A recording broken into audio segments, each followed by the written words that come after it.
Voilà, je vous le disais, restez avec nous. En fin d'émission, nous allons vous proposer une petite séquence concernant des collègues d'Africa 24 en plein exercice. Je ne vous dis pas plus, vous allez voir, vous allez découvrir dans quelques instants. Pour la partie 3 de cette émission, nous allons parler de la Coupe des clubs en Europe, la Ligue des champions et la Coupe Europa au programme de cette troisième partie. Et puis nous allons évoquer aussi le championnat d'Italie. Nos invités, toujours présents, Valérie Ondo, ancien joueur gabonais, et Michel Colani, consultant sportif du Togo. Place aux internautes tout de suite.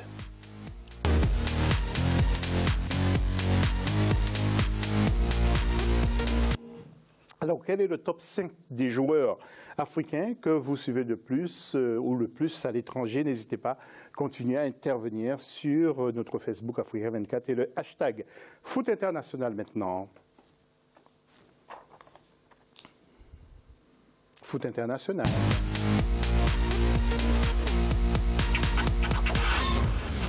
Et si vous nous permettez d'abord un petit détour au Mali, vous le savez que le comité de normalisation a été installé le 20 décembre 2017 à la suite de la décision de la FIFA qui a considéré une impasse qui affecte la fédération malienne de football. Alors le comité de normalisation a été reconduit jusqu'au 31 octobre 2018. Mais oui, objectif permettre au comité dirigé par Dao Fatouma Guindo de finaliser une feuille de route qui ouvrira la voie aux élections. Voyons d'abord ce sujet. La FIFA a décidé de prolonger le mandat du comité de normalisation mis en place pour diriger la Fédération malienne de football, ce jusqu'au 31 octobre 2018. Cela permettrait au comité dirigé par Dao Fatoumata Guindo de finaliser une feuille de route qui ouvrira la voie aux élections au sein de la FEMAFOOT. J'ai l'honneur de vous informer que, conformément à sa lettre de mission, le CONOR a terminé la désignation du collège électoral à ce jour. Il ne reste plus que le renouvellement des instances de la Ligue de Ségou prévu pour le 25 mai 2018. En conséquence, nous estimons que les élections du bureau fédéral de la Fédération malienne de football peuvent avoir lieu entre le 1er et le 30 juin 2018. Installé le 20 décembre 2017 par l'instance dirigeante du football mondial afin d'apaiser l'impasse qui affecte la FEMAFOOT après 2 missions envoyées à Bamako par la FIFA et la CAF, le comité de normalisation a donc près de 5 mois pour réviser les statuts, conduire les élections et gérer les affaires quotidiennes de la FEMAFOOT. La FIFA, en particulier son comité d'urgence, a décidé de prolonger le mandat du comité jusqu'au 31 octobre 2018 afin que ces conditions préalables puissent être remplies avant la tenue d'une assemblée générale élective. Nous savons tous que la création de ce comité a pour objectif d'organiser des élections libres et transparentes conformément au statut de la FIFA et de la CAF. En rappel, le Mali est actuellement 2e du groupe C pour le compte des éliminatoires de la Coupe d'Afrique des Nations 2019, derrière le Burundi et devant le Gabon et le Soudan du Sud. Bien sûr, lundi prochain, nous allons y revenir sur ce problème du football malien. Avant de retrouver justement le plateau, quelques images pour le championnat d'Italie avec la Juventus qui est déjà sacrée. Avec à ses trousses, il y avait Naples, il y avait l'AS Rome, il y avait la Lazio, mais finalement la Juve était trop forte. La Juventus avec le Ghanéen Kwadwo Asamoah que vous avez dû voir ce week-end. Il est très très très fort ce garçon, arrière latéral gauche, excellent joueur. Après ces images, le débat tout de suite, jingle.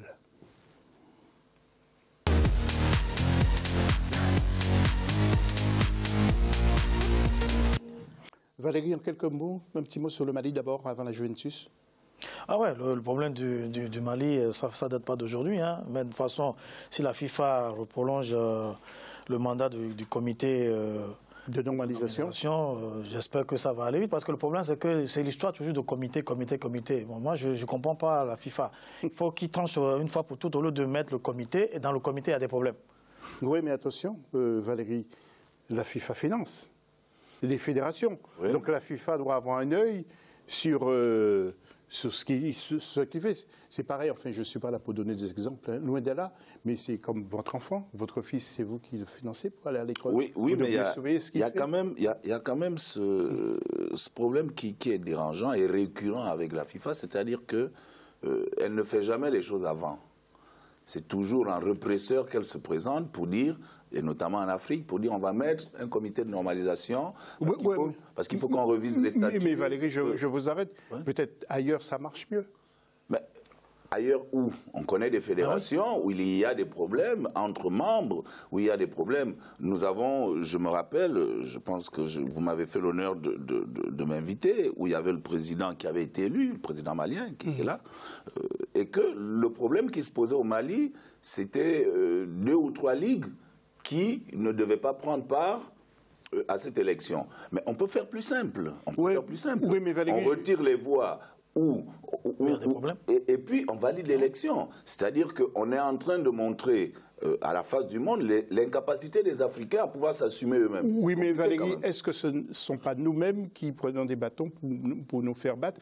Parce que lorsque le camp adverse refuse de reconnaître la légitimité d'un candidat qui a été élu, normalement au Mali, on devrait avoir un président en place qui a été élu normalement et qui a été contesté par les adversaires qui ont écrit à la FIFA, qui ont saisi la FIFA. Non, mais je suis d'accord. J'en parlais tout à l'heure avec Michel, bizarrement, et on revient là-dessus. C'est-à-dire que les fédérations, les associations nationales appelées communément fédérations, sont d'abord sous l'autorité du ministère de l'Intérieur et du ministère de la Jeunesse et des Sports.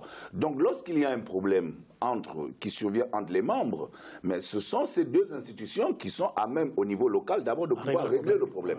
À partir du moment où elles sont dans l'incapacité, ou bien qu'un candidat ou un camp se sent lésé, mais c'est tout à fait de son droit de se rapprocher des instances internationales pour leur dire ou leur exprimer son désaccord face à une décision qui a été prise. Mais ce sont d'abord ces institutions qui permettent à ces associations de fonctionner, d'exister sur le territoire, en l'occurrence le territoire malien. OK. Alors, messieurs, nous allons aller très vite. Merci Valérie pour ces précisions. Merci Michel. Le championnat d'Italie avec la Juventus qui termine très très loin. Comme beaucoup d'équipes d'Europe, vous avez vu dans différents championnats, le premier termine très très loin, comme la Juve, 91 points devant Naples, 85 points. Mais l'entraîneur dit qu'il faut attendre le prochain match de dimanche 13 contre l'AS Rome pour confirmer son titre. Non, la Juventus, c'est bon. C'est déjà fait. En fait, c'est un derby aussi. Rome, on sait. Donc, il veut certainement sortir sur une belle note et qu'il continue à garder ses joueurs sous pression. Mathématiquement, les carottes sont cuites.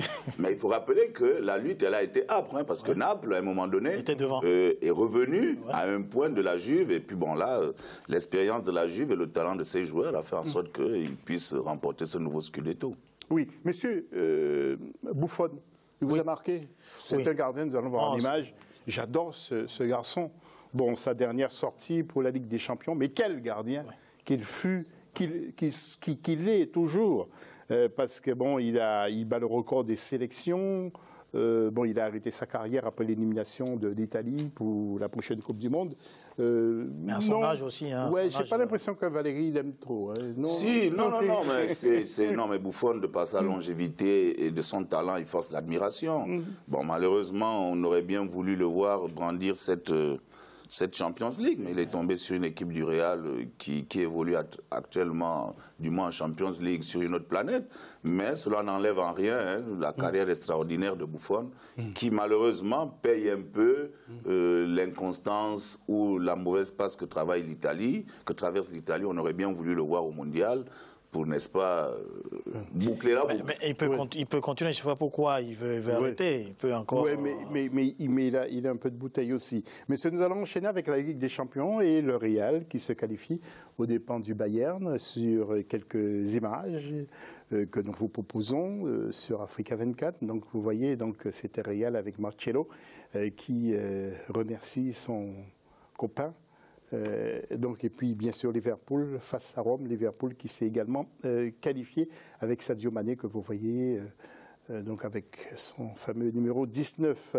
Alors un petit mot messieurs sur cette finale Real-Liverpool, votre cœur bat pour qui?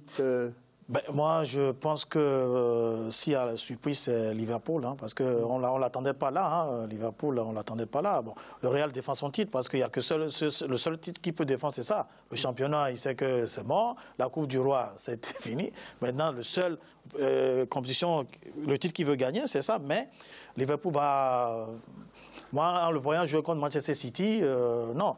Je pense que le duo Salah et Sadio Mané. Mané, normalement, ils ne vont pas se laisser faire. Un petit clin d'œil sur le tableau pendant que Michel va nous dire quelques mots. Michel, vous êtes pour Sadio Mané, Mohamed Salah? Michel, il est là-bas. Michel, Valérie, pardon. Non, mais il n'y a pas de souci. Ça veut dire que on va se qualifier. Puisque le Togo est en difficulté, on va essayer de...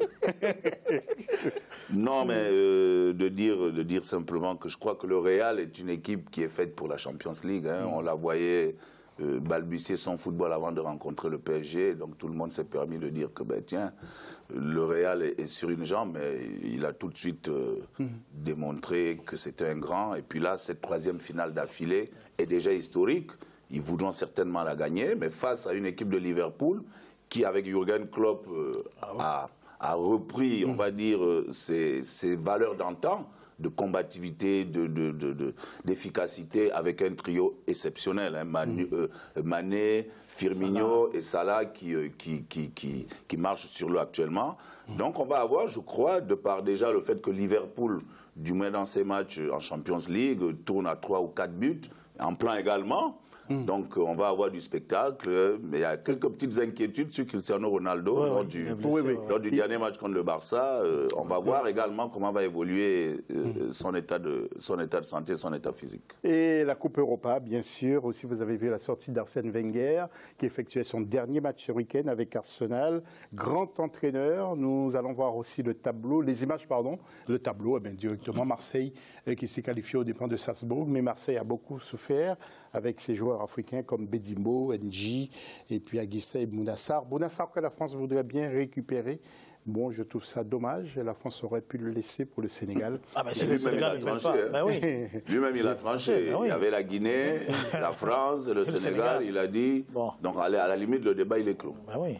Monsieur, la réponse à la question, quels sont le top 5 des joueurs africains que vous suivez le plus sur notre continent? Alors, beaucoup d'intervenants, comme Samba Diarra qui a répondu, qui suit le footballeur Amadou Haïdara, qui évolue à Salzbourg. Je ne sais pas si on aura les réponses sur nos écrans. J'attends un tout petit peu pour voir. Non, visiblement, si ça ne vient pas maintenant, ça ne va pas venir peut-être.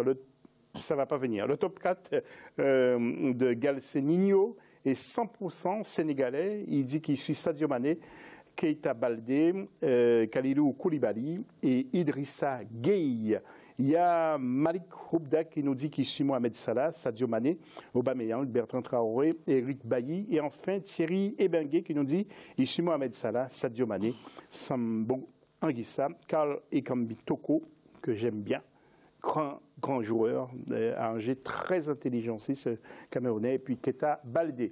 Monsieur, avant de vous montrer des images assez surprenantes, restez avec nous, je vais vous dire. Tout vous raconter tout à l'heure. Un petit mot, merci d'être venu. En tout cas, Michel, d'abord. Oui, écoute, c'est moi qui te remercie, José. Et puis, je voudrais faire un petit coucou à mes amis de Café des Sports à Port de Choisy.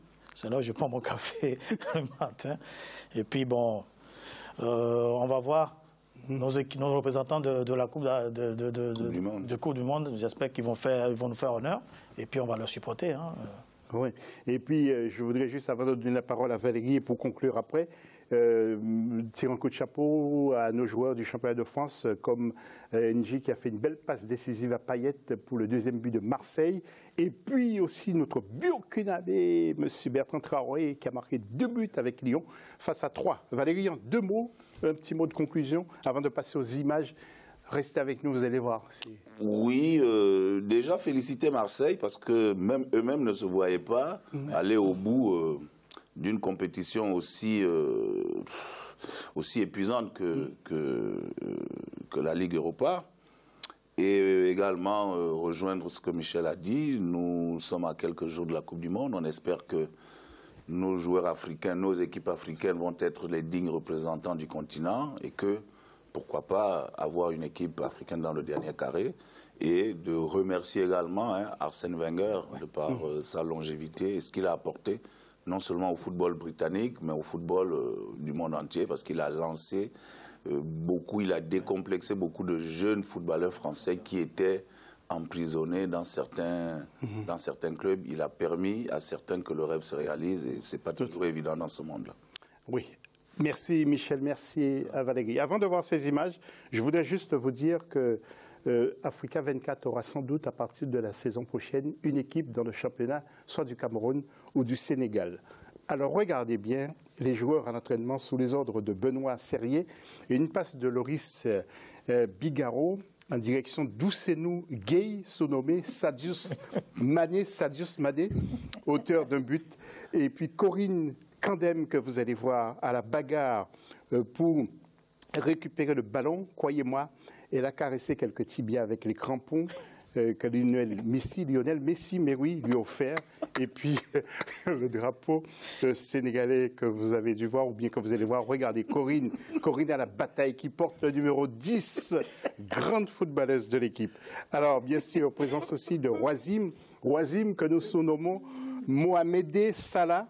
Et d'après nos dernières infos, Amadou Dioya devrait signer pour 5 ans. Et l'équipe attend aussi un joueur brésilien meilleur que Neymar pour la saison prochaine. Papa Biram Gueye sera le capitaine de l'équipe. Voilà, donc cette belle équipe de football d'Africa 24. Ah mais ça, de ce magazine. Ça c'est le coup fatal pour l'Afrique. On t'a pas vu là. On t'a pas vu. Je ne sais pas encore jouer. Mais il y a le mercato, il y a Michel et moi qui sommes libres. Ah, vous êtes libres. Il y a le mercato, non? On va y penser. Faites cette émission. Merci de l'avoir suivi. À très très vite pour un nouveau numéro du magazine AFC. Salut.